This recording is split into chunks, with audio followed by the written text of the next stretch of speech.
Good morning, students. In the previous session, we discussed about what do you mean by inheritance, what are the different types of inheritance. In this session, what are the different types of inheritance, single inheritance, multi-level inheritance, multiple inheritance, and hierarchical inheritance and hybrid inheritance. We already discussed about single inheritance and multi-level inheritance. In this session, I am going to discuss about multiple inheritance. Here in multi-level inheritance, we are having one. Here we are having base class. Here, see here, this is the base class. A is the base class, right? For the base class, again we are having one derived class. This is B. Again for the C, we are having one base class, that is B. We are having three classes, and each class is having its single base class. Now in multiple inheritance, we are having multiple number of base classes. We are having multiple number of base classes. Here A, B, C, these three are the base classes. A, B, C, these three are the base classes for single derived class. Single derived class, right? Here in this case, here A comma B comma C, these three are the base classes. Here D is the derived class. By creating the object of this D, we can access the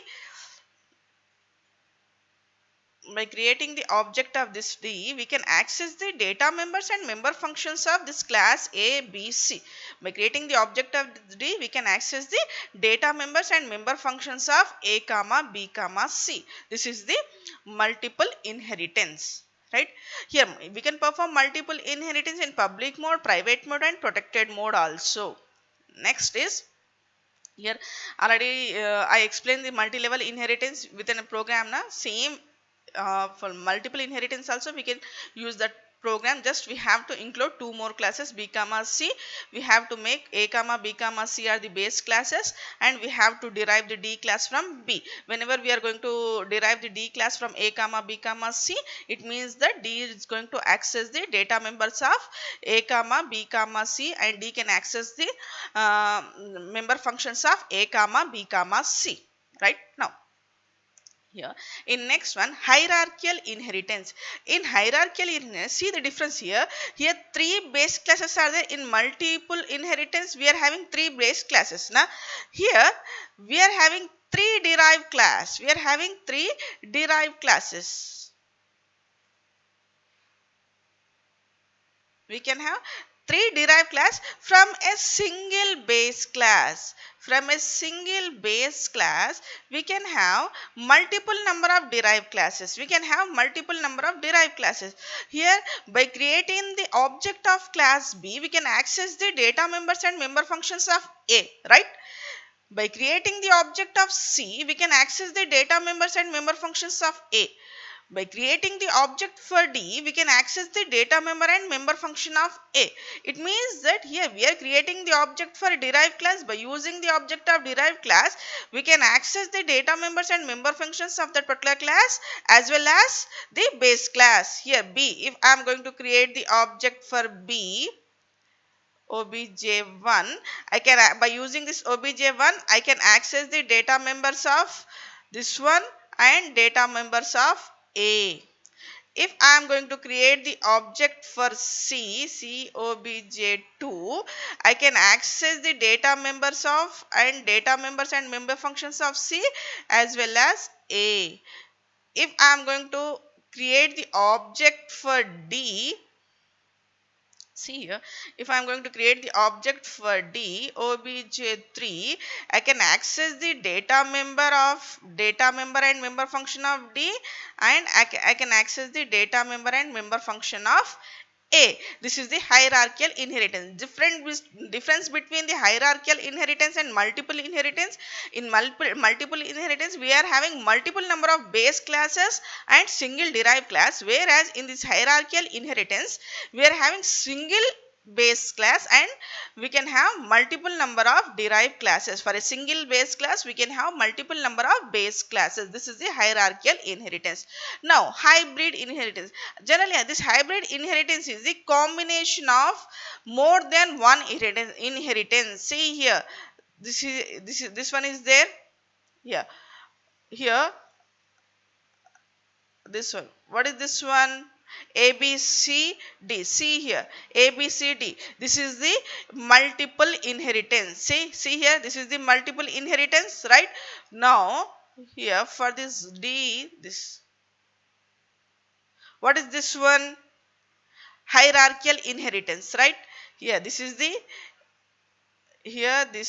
the multiple inheritance.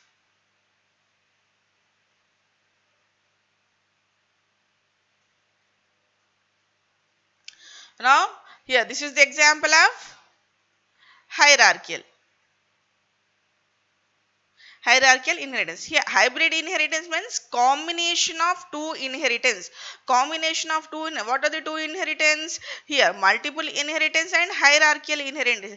See here, if I am going to create the object for D, if I am going to create the object for D, by using this object, I can access the data members and member functions of G, right? I can access the data members and member functions of D, public data members. All are public data members. I can access the public data members of A. Here I can access the public data member of B. I can access the public data member of C. See here. Why? Because G is the derived class for class D. Now class D is the derived class for class A, B, C. Here by using this object G object, I can't access the data members and member functions of this one F, right? I can't access the data members and member functions of F, and I can't access the data members and member functions of E by using the object of obj1, right? Hybrid inheritance is combination of hierarchical and multiple inheritance, right? Here again I repeat, hybrid inheritance is combination of multiple and hierarchical inheritance. Here A, B, C. For this one, A comma B comma C are the base classes for D, E, F, G. Right? Here A, B, C are the direct base classes for class D, and D is the base class for E, F, G. Right? If I am going to create the object for E, then what will happen? E obj2. By using this object obj2, I can access the data members and member functions of E. I can access the data member and member functions of D. I can access the data members and member functions of B. I can access the data members and member functions of B. I can access the data members and member functions of C. Why? Because here C is the child class for D.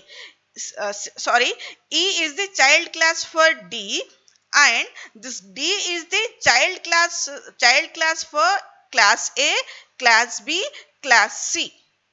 Up to here clear? With this, types of inheritance are completed. In next session we are going to discuss about pointers to object. Thank you.